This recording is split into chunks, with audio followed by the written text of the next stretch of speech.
prayer for the people of Palestine, prayer meditation, but I might do it at the end if we have enough time. Otherwise, we'll do it part of the meditation for tonight. I want to bring up Sister Maysoon, correct? She's Palestinian. She's been an advocate for the Palestinians of the people in the West Bank and Gaza for over 12 years. So she's going to talk a little bit about it and about this program that's behind me. So let's welcome her with a large salawat.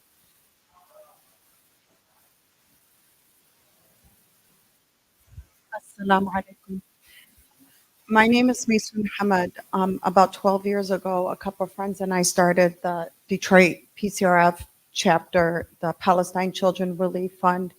We have over 65 chapters around the world. We're sponsored by Jimmy Carter, Kofi Annan. And about 3 days ago, they bombed our Gaza office. We did have lots of baby formula, food, medical supplies stored in warehouses on reserve for situations like this. And alhamdulillah, they were able to pass out what they could.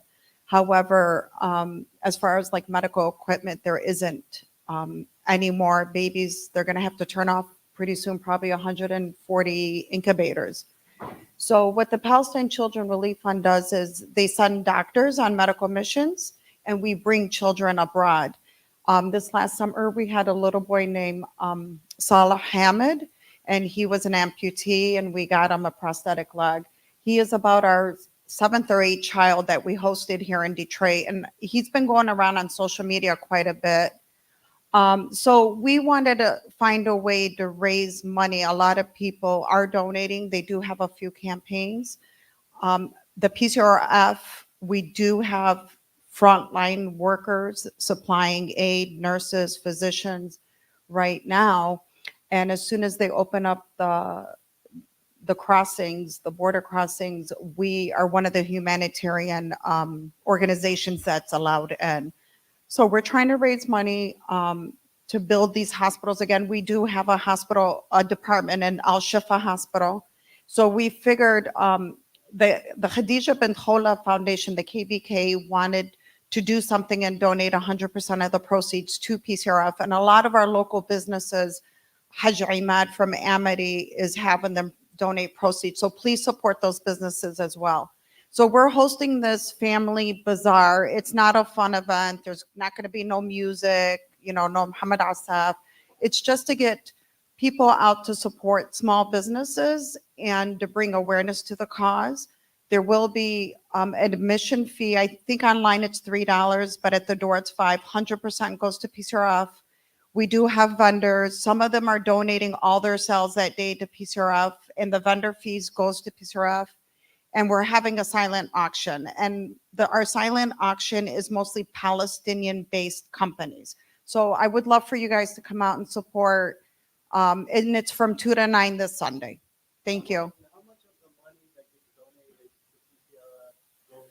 So the Palestine Children Relief Fund is one of a couple organizations worldwide that has the lowest overhead. A lot of people who are working with PCRF are volunteers. The doctors volunteers, the nurses volunteers, we volunteer. I've served this organization for 12 years, and the reason why I serve it is because I know that I get a hold of the financials every year and I see where the money goes. We just built a cancer center department in Ramallah, which provides 100% free medical oncology care to children in the West Bank. So you see these hospitals being built, you see these kids are in our home, and that's what drives us to do more. The financials are online. So if you go to the PCRF.net main page, it tells you everything about the organization you want to know. Come to the event, meet our president, Yasmin Hamad, and ask whatever questions you want. Everything is available. Thank you. Please, just even if it's $5, whatever, just donate, because most of the proceeds go to the people in Palestine. They're one of the few organizations that I know of that are willing, that are American-based, that are able to have troops on the front lines to help orphans. Alaykum salam. We did a healing a couple weeks ago with a brother, and I want him he's going to come up for a few minutes. He's going to share his testimonial, because he got some good news after the healing, and it was right here. It was a powerful healing. So when we talk about healing, anybody who's new to the program, we do these things that are called coherent healings, which is for you to get elevated emotionally. Because what is one of our issues of why we keep living the same life over and over and over again is what will determine the satisfaction of your life. Who could answer? What will determine the satisfaction of your life? The simple way of looking at your life. Everybody take out their phone. I want you to find an accountability partner, somebody that you trust. I want you to ask them one question. Ask them the question, what emotion do you think of when you think about me? What is one emotion that when you think about me is that you say that this person is emotionally what? Send that text. Somebody that you trust. You're always angry. You're always anxiety. You're always stressed. Oh, I love you. You're my go-to person because you always make me feel so loved because you carry the emotion of love. What is the emotion? You know, it's an important question to ask your kids. When you see me, what emotion do you feel? To ask your husband, what emotion do you feel? When you think of me, what emotion do you feel? And as soon as you send a text, somebody remind me. Who's going to remind me to make sure I share some text? Just remind me, saying, okay, we're going to get response by the end of the program. So as soon as you send the text, don't read the response yet. We'll wait till the end of the program. So put your phones away now, because I don't want to fight for your attention. That's a tough question to ask. And some people will go 50 years. So if every day you're living the same day, then you're the same person emotionally. So even billionaires, if they're emotionally frustrated and angry, then are they happy? Even if they're a billionaire? No. So the satisfaction of your life is determined by your habitual emotions that you go every day. That's the satisfaction of your life. If you're making a lot of money, but you're always angry or always anxious, you have a horrible life because you've succeeded something. And what's ultimate failure is you've succeeded something and you're not happy. You have loving people in your life who pray for you and you're still not happy. You have money in the bank, you're still not happy. That means that's the ultimate failure. So what determines the future of your life is the emotions that you carry from your past. Now, most people carry suffering. For instance, if there's a cyclone or a hurricane, if I have a question, there's a hurricane in Florida and the house got demolished. What do most people in Florida do when the house gets demolished after a hurricane? They rebuild it. Anybody ever asked the question, what's going to happen in the next 2 years to that house? Most likely. It's going to hit by another hurricane. Why don't they just move? Every 2 to 5 years, they're going to have to worry about their house getting destroyed by a cyclone or a hurricane. Why don't they just move? Correct? What's the answer? Why don't they move? Because that's their home. Well, look at us. You ask people, you're always dealing with anxiety, frustration, anger, despair, sadness. That's your emotional home. So my question is, why don't you move? So this discussion today is about how do we move emotionally from one emotional state to another. Now, if you've lived a certain way for 20 years, is it going to take some time to move from that emotional state? That's what I do one-on-one counseling. I'll just let the person talk for 20 minutes, and every time they make a comment about themselves, I just catch them. You just said you were stupid. You just said it was hard. You just said that nobody likes you. You just said money is difficult. You just said that you're never going to make opportunities. What is the emotional state that they're carrying, negative or positive? And what are they going to carry for the next 20 years?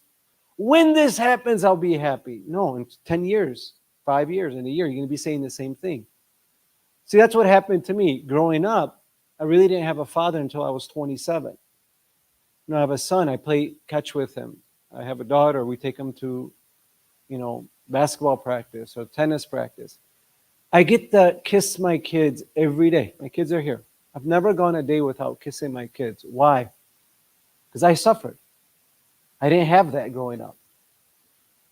For the first 27 years, I didn't have a father, basically. So every day I suffered. So because of that suffering and that pain, I used to take pennies to school. Suffered again. But I realized that suffering is a choice. Pain is going to happen. Allah promises you're going to go through pain. But after you go through that pain, are you going to complain for the rest of your life that this is why I am like this? My dad wasn't in the picture. My wife cheated on me. My business went bankrupt. I got molested. I got raped. I got hurt. Whatever it was, are you going to carry that emotion for the rest of your life? And when I learned how to overcome that, well, then I said, okay, I'm going to try to help as many people overcome that as possible. And that's the reason why I do this, is to try to get as many people to stop suffering as possible.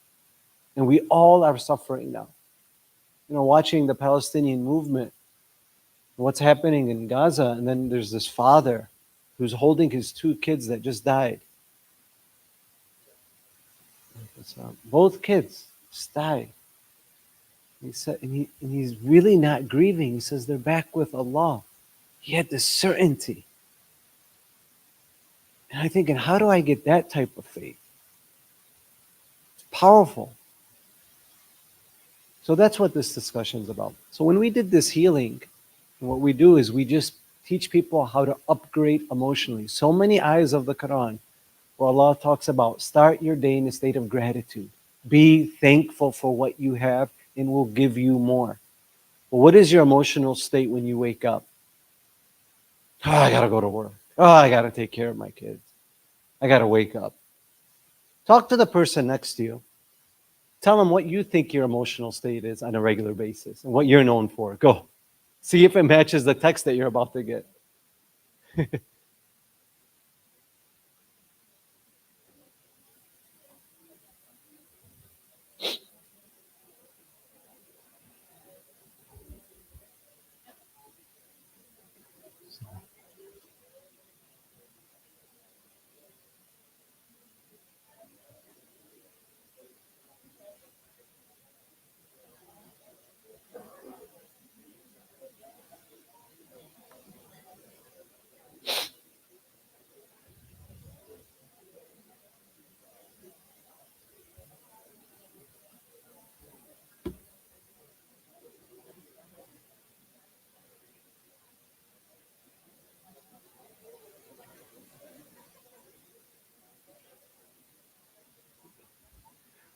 Okay, so when we did this healing,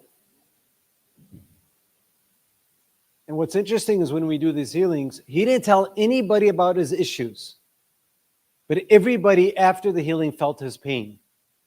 But where did the pain of the health condition come from? Was it a physical or emotional state of being that he probably held for years and years and years, that probably carried over from his childhood, that when one day he went to the doctor and the doctor surprised him and said, you have this health issue. Why did that health issue come up? Because he held to some emotion that's negative every day. Now try to be stressed every day. What's going to happen to the body?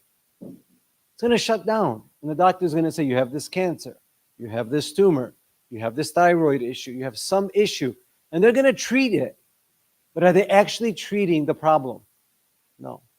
But when we do the healings and we recite dua mashrun and we target an emotion of what caused the problem and they're able to upregulate it, what sometimes happens instantly? They get healed.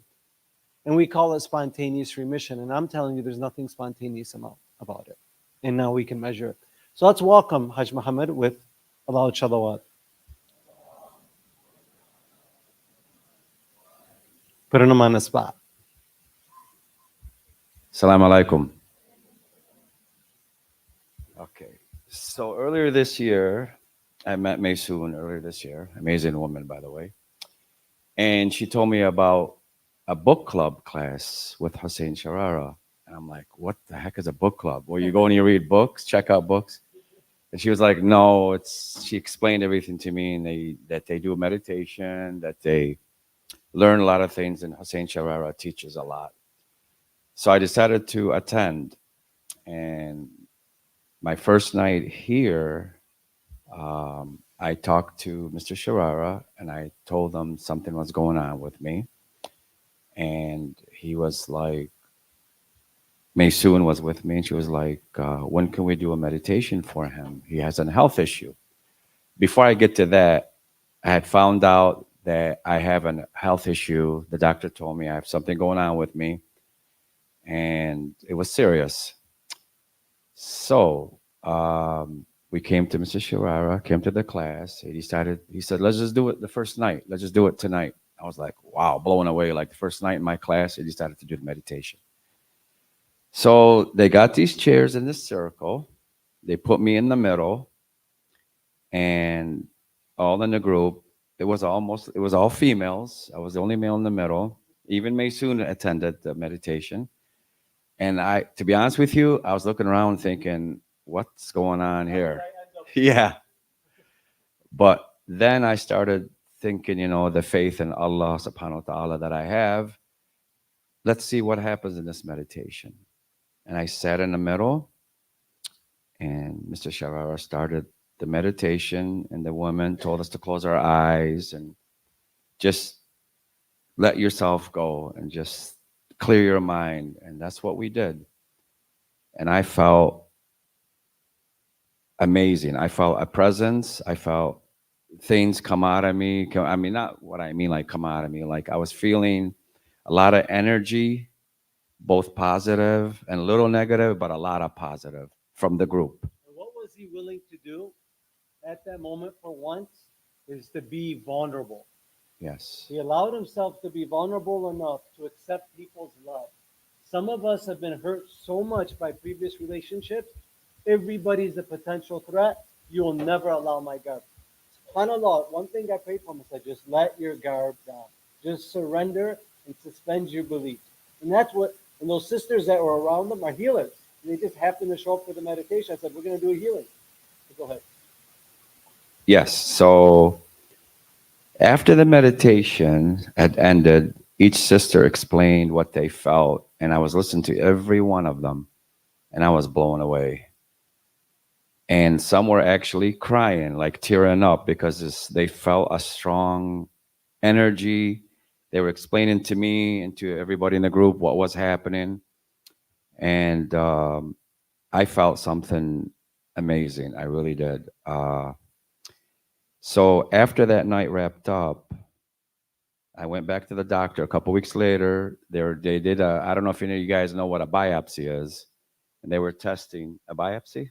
So they were testing to see if there's cancer, and I was on edge for 48 hours. Maysoon, my witness, and I got the results, and the neurosurgeon said that it was negative, no cancer. So I was happy. That was great news. And I found out that I have no cancer. The health issue is still there, but alhamdulillah, we're going to get it taken care of. And I do believe in the power of prayer. I do believe the meditation did really help me out a lot. And I have the faith, and the group that were with me had a lot of faith, and it was an amazing experience. So I believe that the meditation and the power of prayer helped that I have no cancer. If somebody would have told you 3 weeks ago that you would be on this stage, some place that you've never seen before, talking about the power of prayer and the people's faith, what would you have told them 3 weeks ago? Like, are you crazy? Nah. We're like, no way. But Allah sent them here. He was willing to let his guard down and surrender to a greater future. And for me, when he did that, that was a miracle in itself. And he loved himself enough to do that. Let's thank him for that, for the Lord Salawat. Allahumma salli ala Muhammad.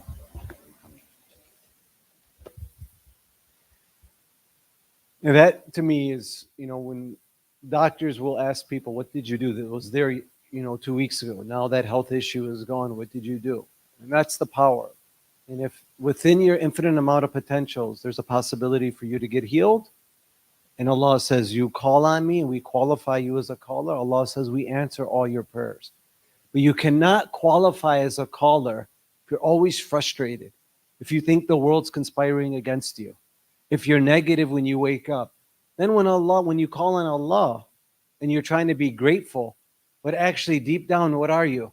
Frustrated. Try to be angry and grateful at the same time.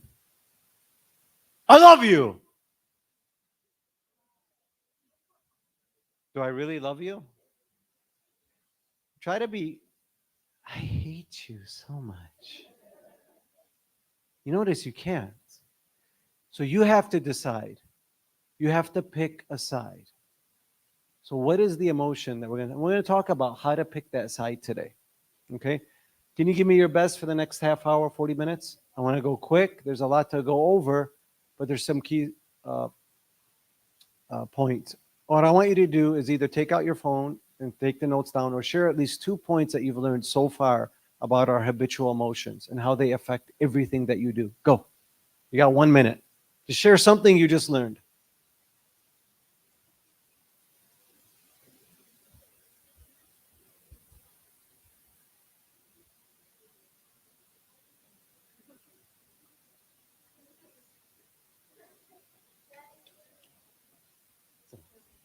Oh, I'm sorry.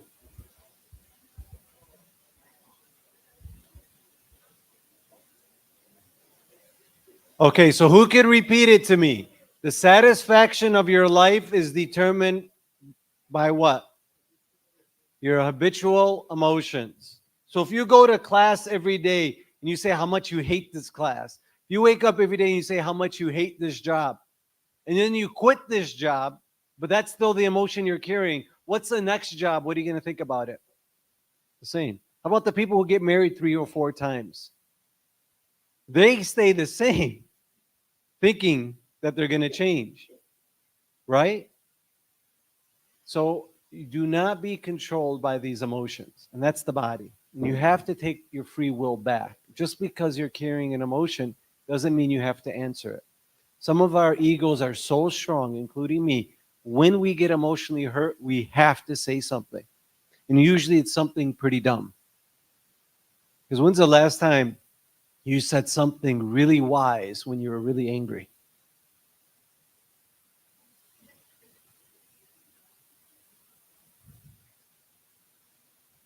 Have you ever? So then why do we do it? So what does the Prophet say when you become angry and emotional? What should you do? Shush.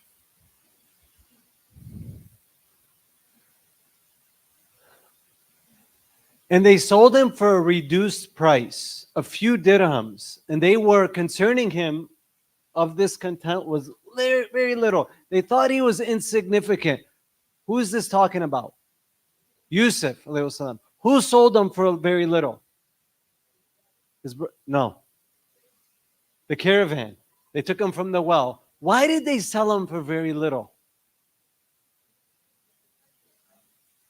No, they saw his value. That's why they sold him for very little. From the outer dimension, they saw this boy who's noble, smart. No one was going to believe that he was a slave. So they got rid of him really fast for very little. So that's the outer dimension. No, that's a Christian belief.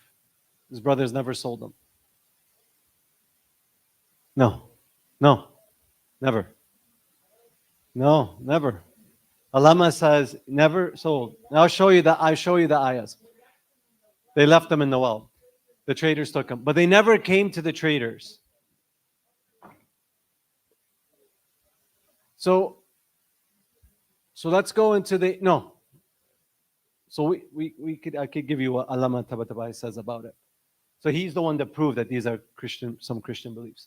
So another interpretation. So they sold him because they wanted to get rid of him, because they knew he was not a slave. So they couldn't sell him as a slave, and they were scared that people, so they sold him for a little. So they received something that was so holy, but they sold it for very little. So let's look at another dimension of this ayah. Before criticizing the caravan members for selling Yousef, one must pay attention to Yousef of your soul and how easily for a reduced price are selling your soul. So you mock the people who sold Yousef for a little, but how much do you sell your soul for? And how do you know you sold your soul? Is if you're holding what type of emotions in your life? Good or bad? Bad. The emotion of backbiting, the emotion of stealing. Your nobility is out the window. You've sold your Yousef, which is the soul. So selling it to, look at how many people within this whole Palestine Zionist regime and how many people are selling their soul. Why? Because of what? Fear. For a sister to come up and talk about an organization that funds and then they go there in the front lines, no fear. Very few people are like that, where no matter what position, no matter what emotions or environment are around or happen, they don't change. And if you have one friend that's like that, don't lose them. But I promise you, including me, we all have our weak points. We're willing to sell our soul. If you live in the West, for some of you it's women, for some of you it's men, for some of you it's money, for some of you it's your anger, for some of you it's something that you've sold your soul. And you rationalized it because you say, something happened to me in the past, this is why I'm this way. And if you fight for your limiting beliefs, guess what you get to keep them? Guess what you get to do with them? If you fight for your limiting beliefs, guess what you get to do? You get to keep them. How many of you give a story of why when people say, why are you this way? And you make sure to tell a story. And then you want to validate that story by continuing to be this way emotionally. And then some of us don't want to change emotionally. We're going to talk about why. What is the quality of us that we don't want to change? When you have not acknowledged the reality of X, you're susceptible to losing it. Meaning, they didn't acknowledge Yousef, X. So what did they do? They were willing to lose it. If you don't acknowledge your own soul, you are willing to lose it. If you're not willing to acknowledge that you're a follower of the Prophet and the follower of the Holy Quran, and you don't apply it, and you sell it for cheap, meaning your religion is for cheap. As soon as something that satisfies your body comes your way, forget about Islam. One day for Allah, one day for Shaitan. And every day is a battle for you. That means you're willing to sell it for cheap. Why? Because you haven't valued what? Your own soul. If you lose your keys for a day, will you keep looking for them? How about 2 days? How about a week? How about a month? Will you keep looking for them? How about a year?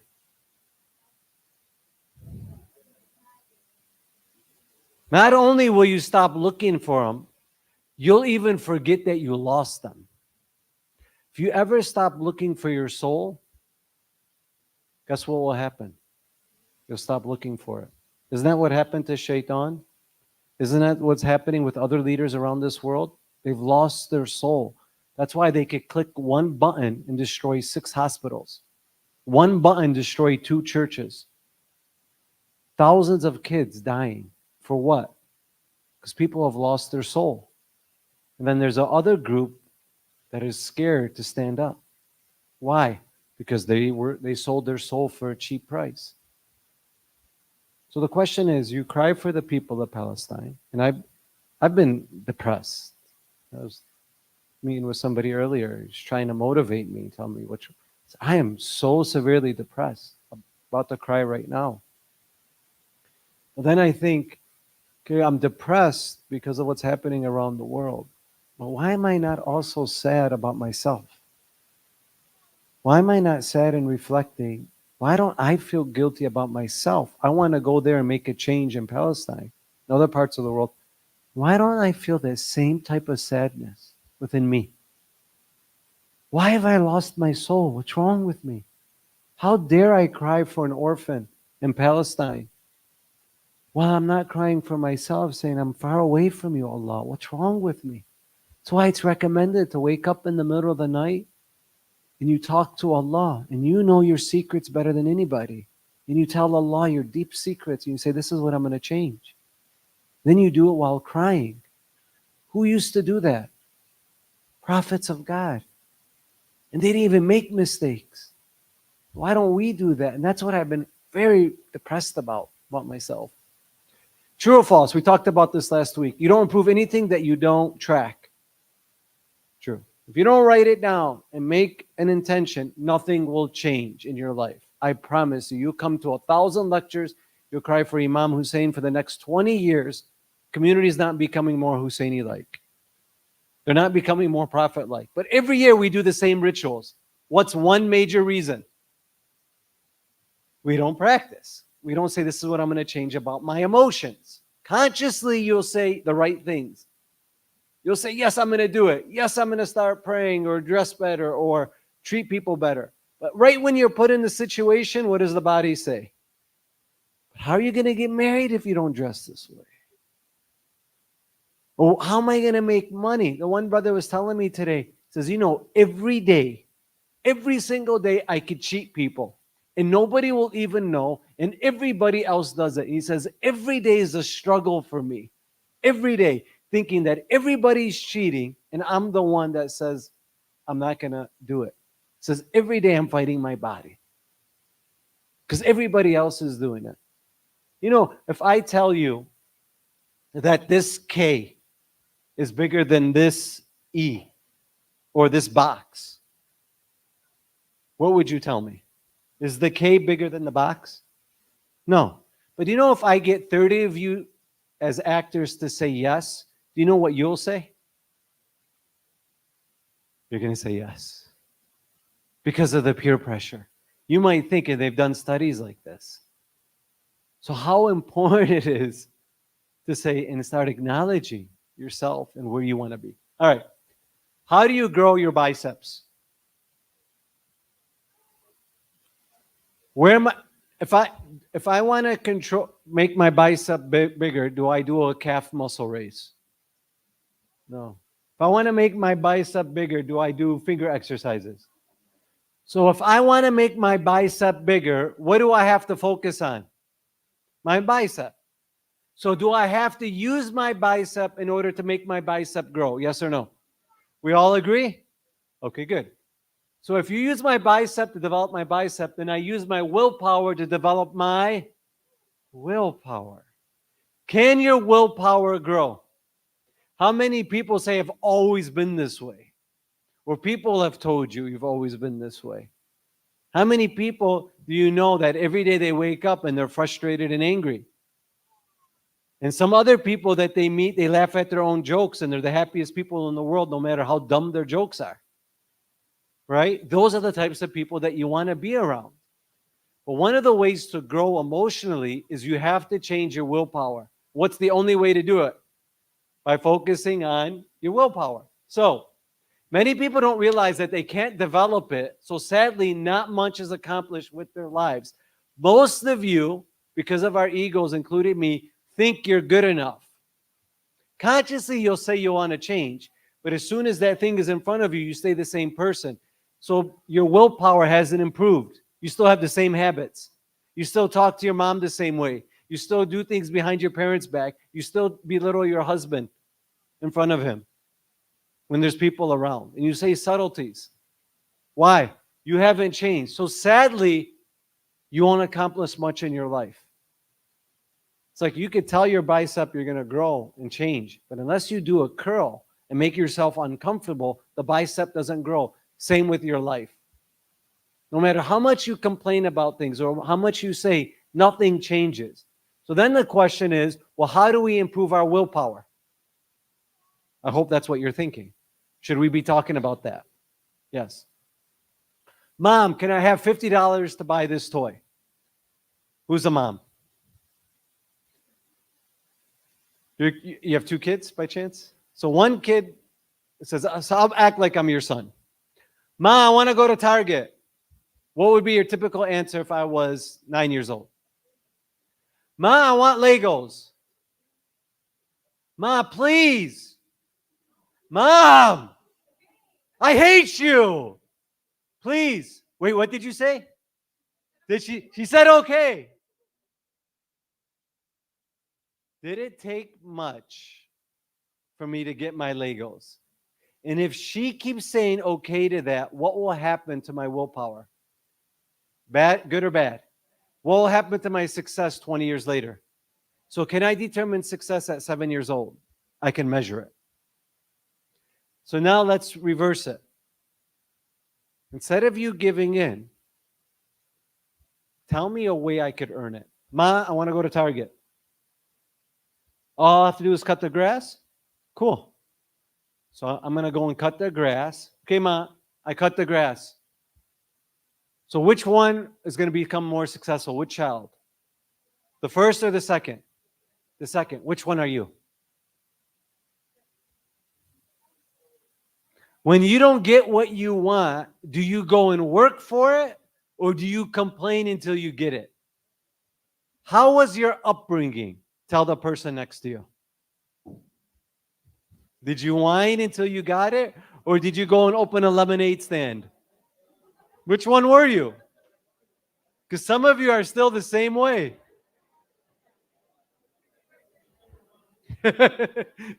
Some of you would just get a kef.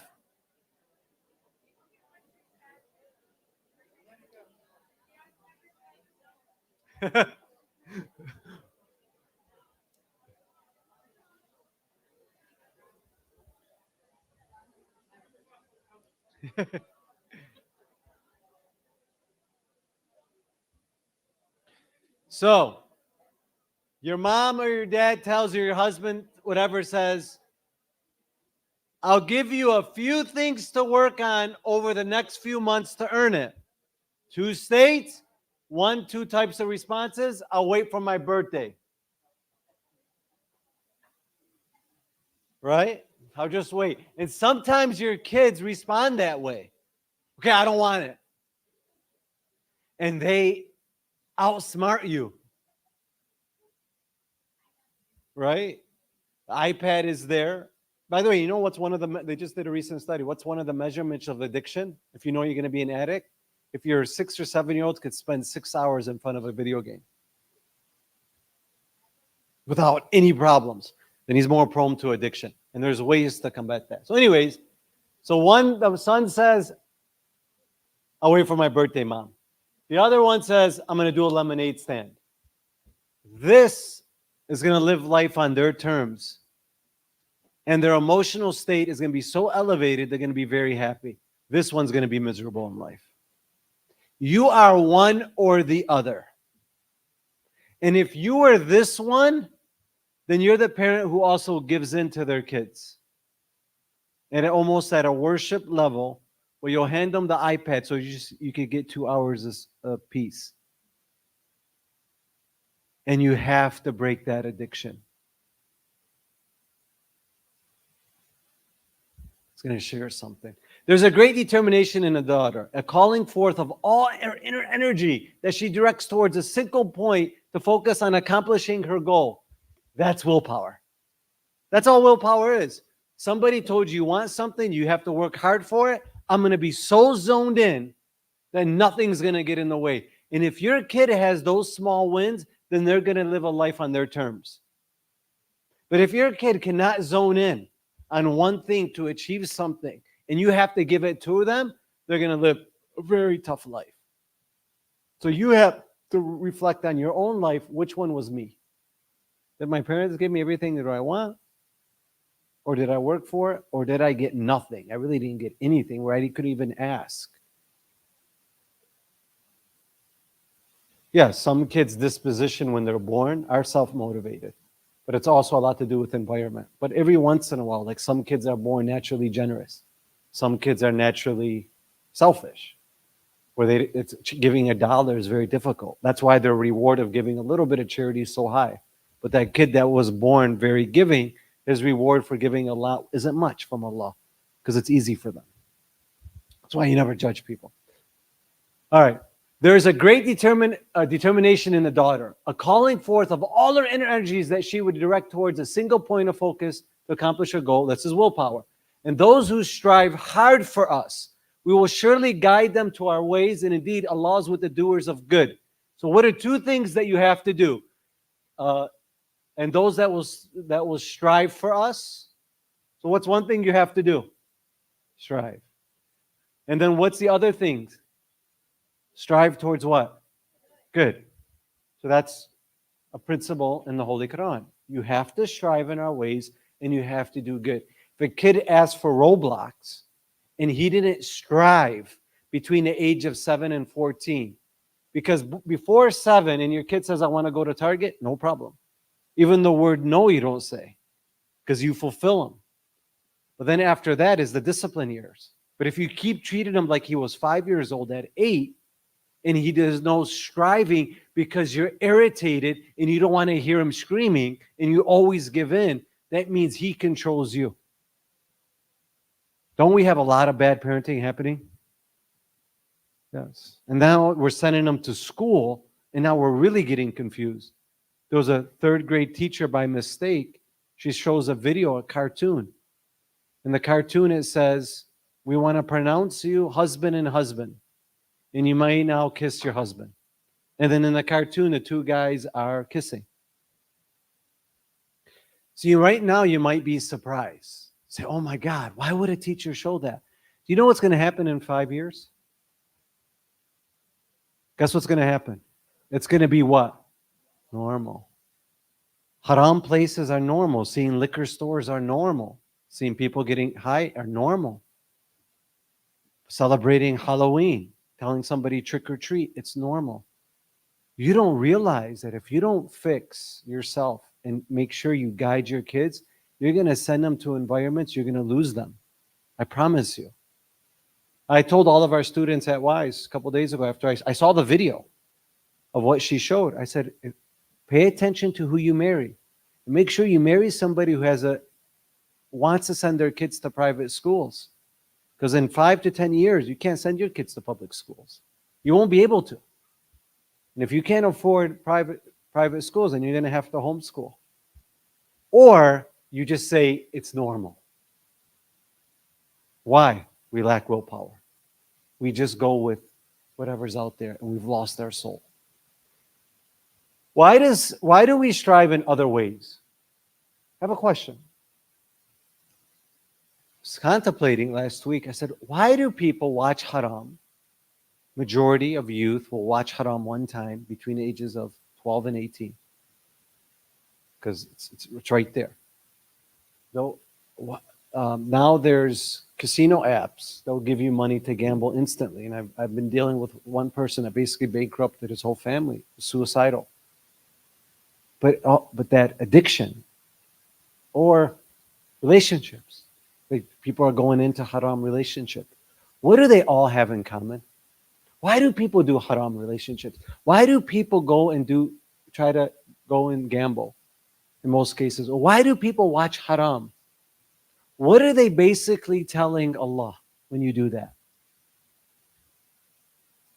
Aren't these the 3 major problems in our community? Yes or no? But then, wait a second. Why are people being trained to go and do these things? What are the side effects? What happens? Why are they doing that? Who can answer? Why not just do it the halal way? Yes, we want to have relationships. It's healthy, but we should do it in a halal way. Why? Yes, we want money. But instead of gambling, why don't we do it in a halal way? Yes, we want highs. Right? But why don't we do it in a halal way? Why do we do it in a haram way? The body wants these things. Right? So Allah says, yes, get it, but get it my way. Because if you get it the other way, if you go to the casino and you win $10,000, are you going to go and quit? Or what are you going to do? Show me. I dare one person to tell me one gambler who's ever quit after he won. When do they quit? Okay. Or when it gets exposed. You watch haram. Has anybody ever watched Haram one time and say, okay, I could quit now? What do you need? Need more. Well, how about that guy who goes after a girlfriend? He's in his teenage years. And then she dumps him or he dumps her. Does he just stop or what does he keep doing? Does he keep going? So you notice when you do things in the haram way, whatever you go after, it's never enough. But my question is, why do they do it in the haram way? Why not do it in the halal way? Who can answer? Lazy. What do you have to do? So when you're in a gamble and you're trying to make money, what are you trying to remove? The striving. When you're watching something haram of a video that you shouldn't be watching, what are you trying to do? Take a shortcut. Everybody's trying to take a shortcut because they don't want to work hard for it. And this is the world where we're at. We're at such instant gratification. Even sitting down, getting to know somebody, we don't want to do. You know, two things you cannot get instantly: meaningful relationships and work satisfaction. You know what they take? They take work. What does society, especially the West, have told you now? Don't strive for it. Get it instantly. And how many people now are forming bad habits because they want the instant gratification? Everybody here knows at least one person that's doing haram on casino apps. Everybody here knows at least one person that's dealing with some type of addiction of watching haram. Everybody here knows at least one person that is in a relationship that they shouldn't be in a haram way. So all you're basically, when you do these things, you're just telling Allah, I'm too lazy to go and strive for it. I want it instantly, even if it means going away from Allah. And I'm so selfish, Allah, that I'm doing these haram things, even if it hurts the people that I love the most. I'm willing to gamble and bankrupt my family and hurt everybody because I'm so selfish, because I've never been taught to strive. Where one guy comes home and kills his whole family because he just lost all of his money in a casino. And I went to that funeral. Why? He didn't want to keep striving. He felt a shortcut. He got a high and he kept doing it. And when you get that high, you lose rational thinking. And then the guy will have like $100,000 in front of him and says, how did I get here? This is my whole life. I'm in debt. Now you know what casinos do? Because people would go to the casinos, they wouldn't have money to come back. So they'll tell them, well, if you lose all your money, we'll pay for your trip back. Because people were going, like in Cairo and other places in the world, they'd go and kill themselves. So to prevent that, they say, we'll at least pay for your ride back. Why? Because you don't want to strive. What shortcuts are you taking in your own life? That you're doing it your way, not Allah's way, because you're lazy. Because you don't want to strive. And you'll rationalize it, well, that's not my beliefs. Where'd you get that belief from? It's not from the Quran, because that's not a belief in the Quran. And where'd you get it? It was the same place where you got the way you tie your shoes. From who? Parents. Do you even remember who taught you how to tie your shoes? Most of you don't. How do you know it's the right way? How do you know that belief of tying your shoes is the right way? What if it's wrong? Well, it could be, because there could be a better way of tying it. Well, how about your other beliefs? What are those wrongs? People who refuse a better direction in life attribute to lacking what? Awareness. What else? People who refuse better direction in life attribute to lack, it's attributed to what? Somebody comes to you and says, there's a better life. Why don't they want to change? You tell them, you give them the template. You say, this is better for you. But they still don't want to do it. What's that attributed to? Humility. What's humility? What is being humble? Somebody comes to you and says, you know, you're going through this problem. Maybe you should start praying. Or, you know, you're going through this problem. You hang out with this friend that's not good for you. Well, you know, you're going through this problem. You attracted 3 toxic relationships. Maybe you should try to change the way you dress and talk. Just a little bit. Why will people not change?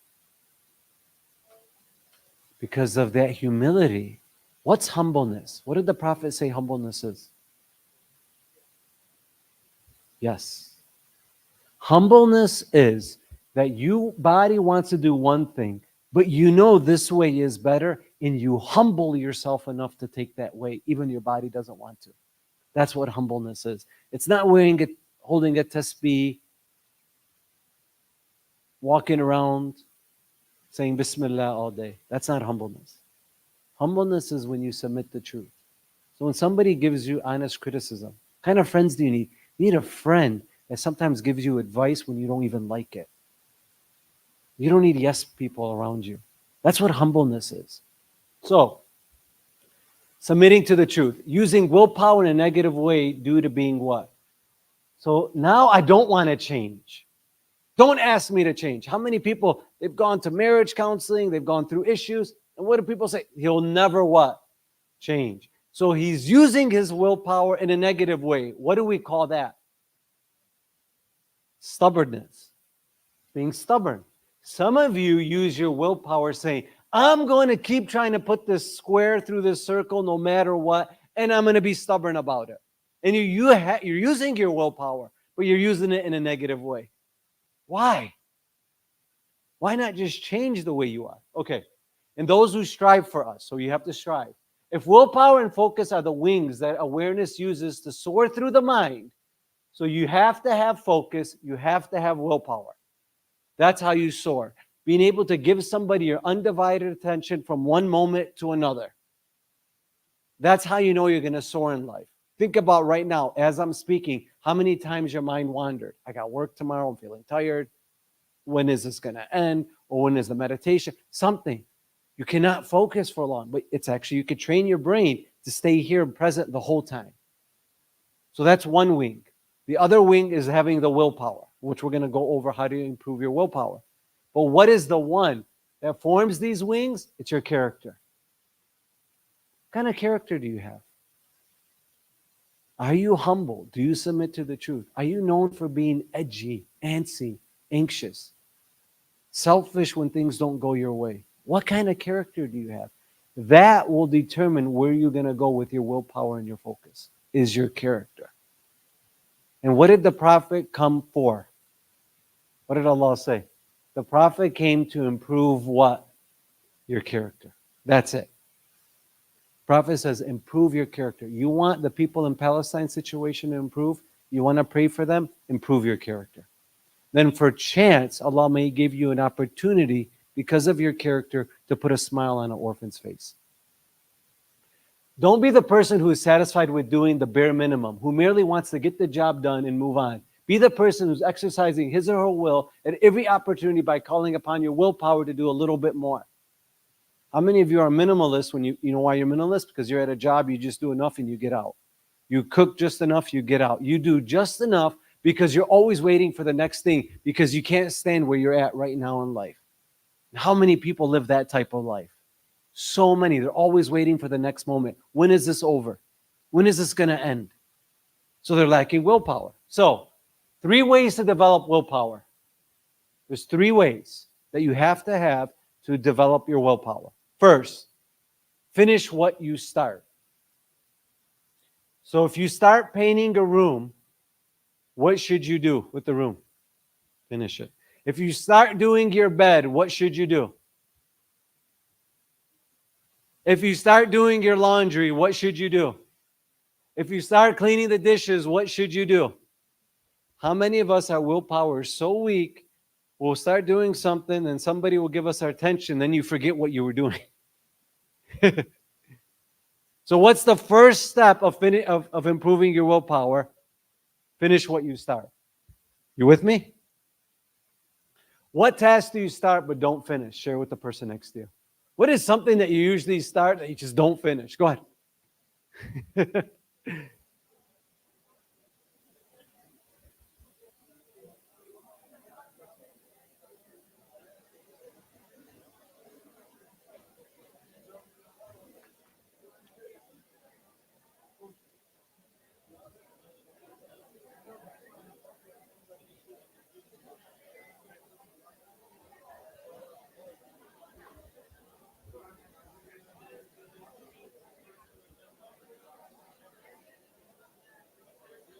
All right, who'd like to share?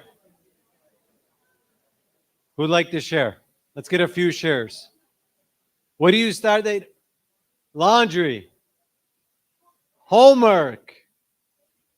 Painting. What else? A book. You started a book. You don't finish it. Memorizing an ayah of the Quran. Praying. You started praying in the morning. By the time it was Maghrib prayer, right?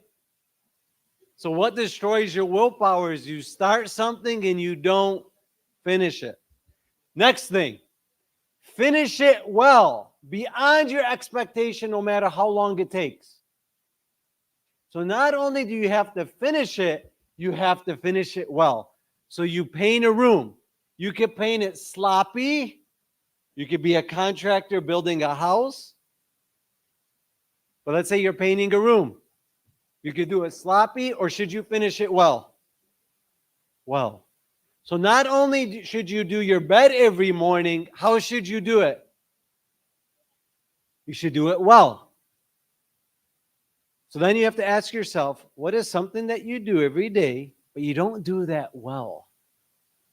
What's one thing everybody probably doesn't do that well? A lot of people. Studying, pray. They don't pray well. It's fast. What else? Diet. Because how do you know you have your willpower is weak? When you're in front of people, you pray a certain way. When you're by yourself, which is okay. That prayer will be accepted. But it's just you're telling yourself your willpower is weak. So is it like tedious saying, I got to go, I got to do something, there's something more important? That's how most people mind game go. I got to rush to work, I got to take care of my kids. It's actually counterproductive. You want to take your time. Everything can wait, even if it's doing your bed. But you be meticulous with everything. Because how you do anything is how you do everything. You have to have rituals. Our prophets, our scholars in the last 100 years, they would have from morning to night to the minute, they wouldn't lose attention. Everything was planned. For some of us, we don't even plan 1 minute. And everything is spawned by something outside of us. Then we're going to determine how we behave. So the first one is to paint the room and to finish it. The second one is to paint the room what? Well, where people come and say, wow, this is amazing. You watch some YouTube videos. You learned how to do it. Who can guess what the third thing is? Do a little bit more than you think you can. So what's the difference between the second and the third? If you use the painting the room analogy. I painted a room. I painted it really well. No, somebody said it. Add some crown moldings, add some pictures, bring a flower, spray some, do a little bit more. So now that's what you have to apply in your own life. There's a guy who was an architect. And he was the best architect. Then the guy says, build one more house for me. The guy says, I want to retire. He says, please build one more house. So he builds his house, but he doesn't do it with like this. He does it very fast. When he finishes, the owner of the architect company handed him the keys. Says, what's this key for? Says, that's for the house. Whose house? That house that you just built. You were building your own house. That's us, our lives. We don't realize when we do our beds, the way we pray, we're building our house not only in this world, but where? In the next. Right now, it exists. It exists to the point determined on your willpower. That's where your life is going to be. Because if you have low willpower, all it takes is one emotional setback because of some past emotional baggage that you carry, and then you've lost your will. And it doesn't take much for people. For some people, it just takes a raindrop. For some people, it just takes somebody to step on their shoes and their whole day is wrecked. For some people, it's just for somebody to make one negative comment. For some people, it's just being ignored by their ex-boyfriend or something. Doesn't take much. We are so emotionally weak because we've lacked willpower. So there's three things. Finish what you start, finish it well, and do a little bit extra. How to make life fulfilling and rewarding? When your moments in a day are done with intention. When you woke up today, what was your intention of doing your bed? Why should you do your bed? So that's what a lot of people say. Let me see where the slide is. So a lot of people say it's because to accomplish something and to start your day with a sense of accomplishment, right? But that's not the reason why you should do your bed. That's not the main reason. A person saves money so they can apply it to a specific purpose in the future or have to be available should they need or want it. Do a lot of people save money? Why? For something in the future. Well, guess what? Willpower is no different. The more willpower you develop, the more it'll be used available when you call on it. Why should you do your bed every day? Because you're developing what? Willpower. And when you need that willpower, when you go through an X, when you go through a breakup, or when your business goes bankrupt, or God forbid you lose a child, or something bad happens, your life isn't over. Why? Because you've developed what? Willpower. And the willpower is with Allah. And you realize that you don't need anybody's will except Allah's. And that's the trust that you have. And your humility humbles yourself saying, I'm going to be a good person for the sake of Allah. I'm going to strive for you. And I'm going to humble myself enough, Allah. I'm going to stop doing these haram things. Because I'm going to stop being selfish and self-centered. You know why most people give up their dreams is they're selfish and self-centered and everything's about them. And you forget to realize Allah is the one that gave you everything. Allah is telling you what to do. Allah is telling you to strive. Why are you doing it your way? Because you want shortcuts and instant gratification. Because from a young age, you never developed willpower because everybody gave you what you wanted. Isn't that a common problem in our community? What do you make your own bed in the morning? Sense of accomplishment, or I'm starting my day with a win. What else? What is the main reason you should do your bed every day? Straight A students. Typically, what do straight A students do when they wake up? Their bed. To develop willpower, to tell yourself, taking control of awareness. You're telling yourself, yes, I need to go do this. Yes, but I'm telling myself I'm going to do this. So the kid says, but I'm going to mess it up at night. Why should I do it again? Right? It's like, then why do you wash clothes? You're just going to make them dirty again. Right? But to develop the willpower. So where should you start your day off? By doing what? Your bed. Why? To develop what? Willpower. Okay. 3 ways to develop it. Again, finish what you start, finish it well, and do a little bit more than what you can. So I want you to pick one thing in your life that you're going to start developing your willpower, and you're going to tell the person next to you these 3 things. I'm going to do my bed. This is how I'm going to finish it. This is how I'm going to do it well. And this is how I'm going to do a little bit more. All you got to do is pick one thing throughout your day. And then eventually when you get good at it, then you go to the next thing. But start with one. For some of you, it's praying. Some of you don't pray. So you say, I'm going to pray. I'm going to start today. I'm going to finish. And I'm going to finish it well. The world is rushing me. I'm not going to rush anymore. I'm going to finish it well. I'm going to pick a tasbih or something. I'm going to do a little bit more. I might recite a dua between Duhur and Asr. I might do a small meditation before I pray. I'm going to do a little bit extra. For some of you, if you don't pray, my suggestion, pick prayer. Because the ultimate way of building your willpower is through prayer. Because you're busy, right? You're working hard. Your boss is telling you to, and imagine you stop your whole day to pray. How many students in Fortson, Dearborn High, and Crestwood stop and pray? A lot or a little? Little. But who would you invest in? Which one? It's people that stop and pray. Would you trust them more? So shouldn't you do that? Don't you want people to trust you more? Don't you want your willpower to improve? You know why I'm talking about pray? Most people in our community don't what? Pray. Because we lack willpower, because from a young age, everything was given to us. Ma, why are you telling me to work hard? You're giving it to me anyway. Allah, you're going to give it to me anyway. Why should I pray? Which is true. But will it satisfy you? No. And what's the ultimate failure in life is when you achieve something and you're not satisfied. Do I need to get you guys? You know what I do? Everybody stand up. Gotta change your state. So what I want you to do is find somebody you've never spoken to and tell them what you're going to do and how you're going to do it in those 3 ways. And then they're going to tell you if they believed you. And then flip it. And then you do it to the other person. Go.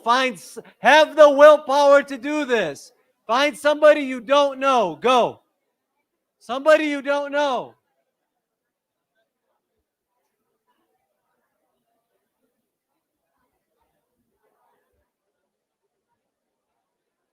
If it's eating breakfast, I'm going to finish and wash dishes. What's one thing?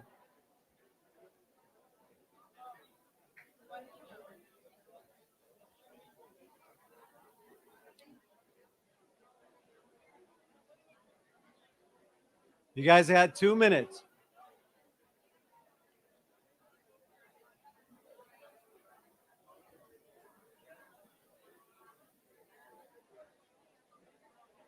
Most people keep the same lives because they don't want to do this work.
All right.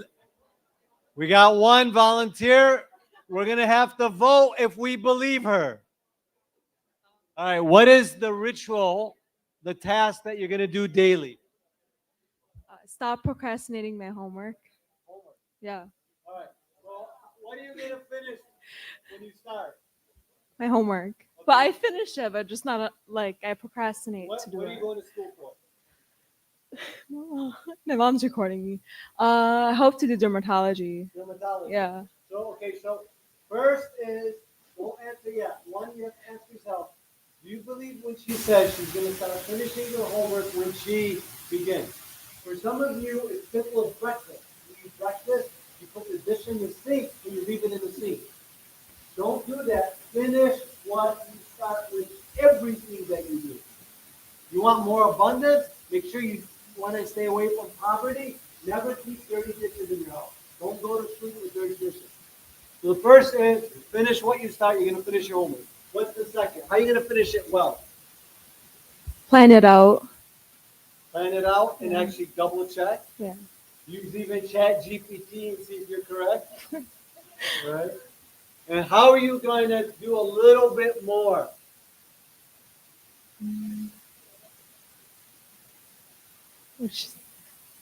I mean, Take the next step. God forbid you read the next chapter. What do most people think when they're told, read the next chapter in this class? For what? Right. Yeah. Thank you. How many people believe she's going to do that? Raise your hand. Thank you, guys. All right. Well, look at the people who didn't raise their hand. Thank you. Very good. Salawat. Who else would like a try? Let's see. I'm going to pick on somebody. Come on. Come on. Yeah, come on. Your mom is so happy. Yeah, how did I guess? We did this last week, and the parent was like, man, that was my dua for you to pick them. So that could have been your dua. It was. It was her. I know for a fact it was her. Okay. So what's one task you want to start doing and finish it when you begin? I told the kids something, but I'm not gonna tell them what I said. I'm gonna say probably do a little more cardio at the gym. Okay. Start that. I'm always lazy with that. I lift weights, but I don't really do cardio. So after you're done with lifting weights, what should you do for at least 5 minutes? After I'm done with cardio, maybe rest for a little and then do some cardio. Cardio first or working out first? That's a question I've been I'm struggling with. The answer is you do working out first because you don't want to tire yourself out. Then you do the cardio. Okay. All right, that's one. How will you finish it well? Go for an extra 25 seconds, maybe. Yeah, I'm gonna go past the 5-minute mark. And what will you do a little bit more? A little bit more. After a month, I'll probably up it to like 30 seconds, maybe. Salawat. Allah. But the point is, if you want to develop willpower, you just apply these principles in your life. See, some of you have the mindset, if I tell you, come and vacuum this room, you say, sure. Say, I want to support the program. I'm going to vacuum. Then you bring the vacuum in and you plug it in. And when you plug it in, guess what happens? Doesn't start. So then I come the next day, what do I see? The vacuum, the wire out, and everything's dirty. So then I say, why didn't you vacuum? You say, it was broken. So I said, why didn't you fix it? You say, well, you didn't tell me to fix it. It's not my responsibility. True. But why didn't you feel accountable enough to try to fix it or find somebody or let me know? Most of you are very good at your responsibilities. You go to work, you do what you're told. Very few of us are now accountable. Where you see things and you don't have the willpower to say, well, there's garbage on the floor. Why don't I feel accountable and do that and take the garbage out? We're very responsible as human beings because we know if you're not responsible, what happens to your job and your relationships? Goes on. But don't you feel accountable that you should have enough willpower to do a little bit extra? But what does the world tell us? Well, it's not mine. Why should I do it? What has He done for me? Allah has given you existence. What have you done for that? Repay for your existence. Go tell Allah, I'm going to repay you for what you've given me. Can you ever repay your mom? In 1 billion years, you can't. Who are you to say, what has that person done for me? What have you done for Allah? That's how I look at it. So what an idiot I am. How do I treat or look at or see things? So that's where you have to go from being responsible to being accountable. But the only way to do that is you have to hold this template. And where do you start? With one thing. But what is the main reason why we don't change? We're very what? Stubborn. This is the way I'm used to it. Don't ask me. I'm fine. Parent, the dad wanted, the wife wanted to bring her kid to Wise. And the father said, because he didn't want, she's like, this was years ago. She's like, my husband's very cheap. Don't listen to him. But my kids are coming here. So he called him in, and the father said, well, I went to public school. What's wrong with that? I told him, so if you did marijuana when you were a kid and you overcame it and you're okay now, I want your kid to come and tell you that it's okay for him to do marijuana.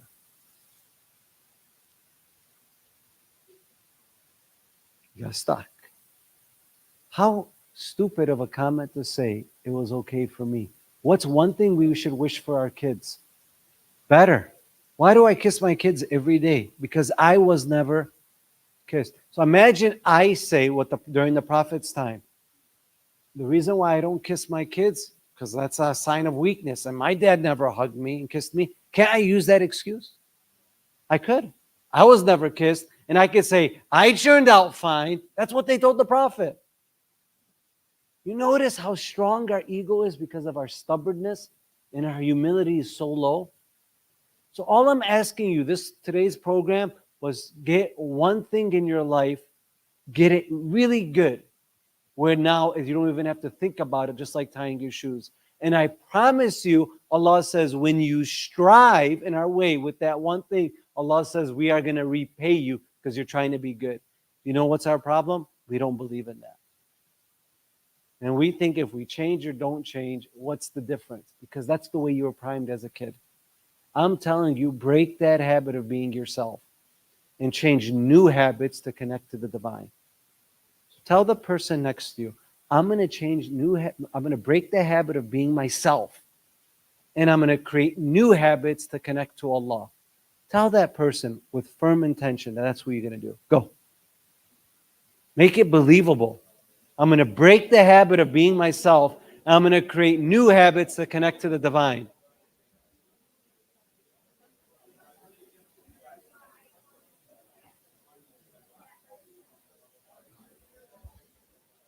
Take out your phones.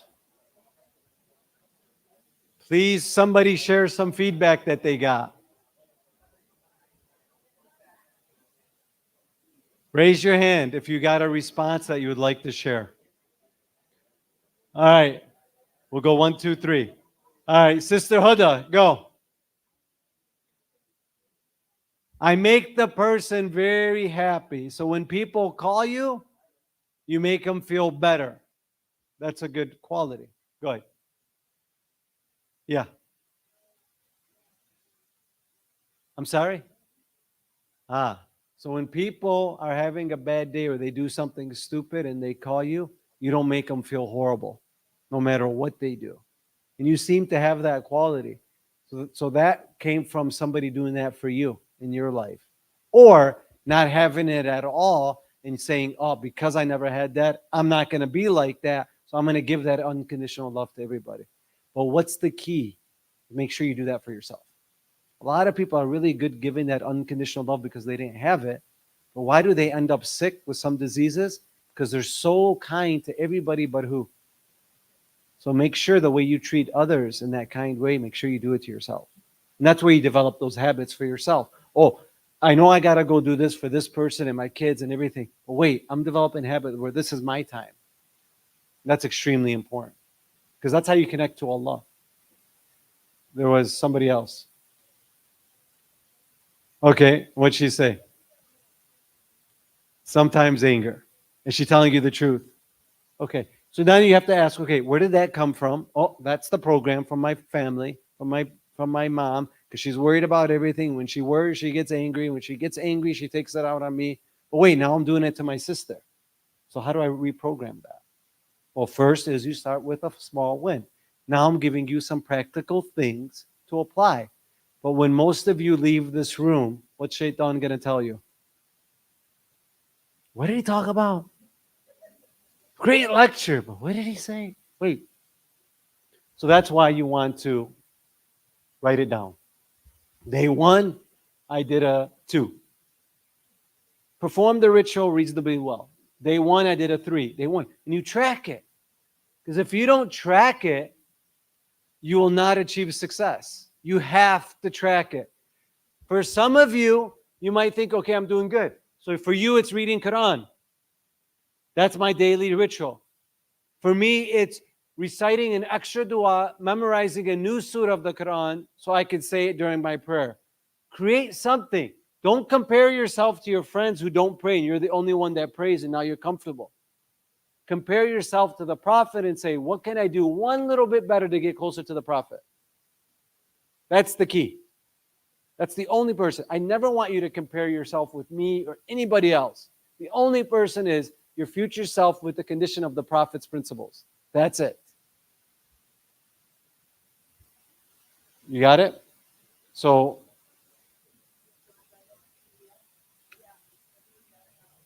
yeah, these PowerPoints are updated on wiseacademy.org/book club. If you want to join the WhatsApp group, that's that. If you want to give feedback of 2 or 3 points on the program, you could do that. How many of you, what time is it? Okay, we'll take a break. I want to pick on somebody. Sam, when you point at somebody, then I usually point at that person, but I'm not going to pick on them. So what we're going to do, all right, Muhammad, come on up. His mom is there, so come see if he's one of our wise students. His sister graduated from this school. His mom is the Islamic teacher of this school. And she's somebody who's gone through so much adversity. You know, when people say, we can't afford your school, it's too expensive. I said, that's a limiting belief. When you want something, $1,000 iPhone or something, you figure out a way. You build that lemonade stand. But for the school, his mom saw the value. She's not somebody who's always gone through struggling times. But she always figured out a way to get 2 kids from a private school. So she never allowed those excuses or limiting beliefs to stop her. To me, she's one of the biggest role models for the rest of the students. So go ahead, Muhammad. What's your ritual you're going to share? Yeah. I had 3 that I discussed with my mom, but I think one of the most important ones is they're really important, all 3. But I'd say managing spending. Like me and my sister, anytime we get a paycheck or anything, we spend it. He knows my sister. That better. Their money habit, right? $1 in, $1 out. Why? Why do you have bad spending habits? Because you've never been what? Oh, Yeah. you don't even know. So, very good. So, Um, how are you going to develop better? So, what's one thing you're going to start?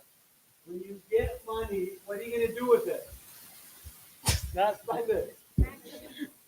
Save half of it, spend the other half, or I could use it for something reasonable, like something that I need. What are you going to do that's a little bit extra? Who should he save his money with? My mom, And how like is a he gonna prison, go a I little won't bit get it back. extra? And how is he going to go a little bit extra? Ma, if you ever need the money, take it. It's yours. And he does that. One of my goals, inshallah, with the saved money is to help my mom with the bills. She's put so much effort into, and she's putting me in the school, spending so much money for my education, and so I don't get ruined by public schools, as you all know. So if you could all give a loud salawat for my mom. Mom. Now, not everybody gets ruined that goes to public school. So I don't want you to come after me and say, where did my kids go? I say, but some kids' personalities, it's very destructive to send your kids. And you know your kids better than anybody. So you determine that. We're going to do a prayer for the people of Palestine. You know what? Do you guys mind? Could I stretch you just a little bit longer? I'm going to shut off the lights. I'll do the quick spot. I just want to pray for the people of Palestine. Okay? And then we'll take a short break and then we'll do the meditation. Everybody get comfortable. Shut your phones off. Can you shut these doors? Yes. Try not to talk. Just focus on your breath. Take deep breaths in. Breathe in.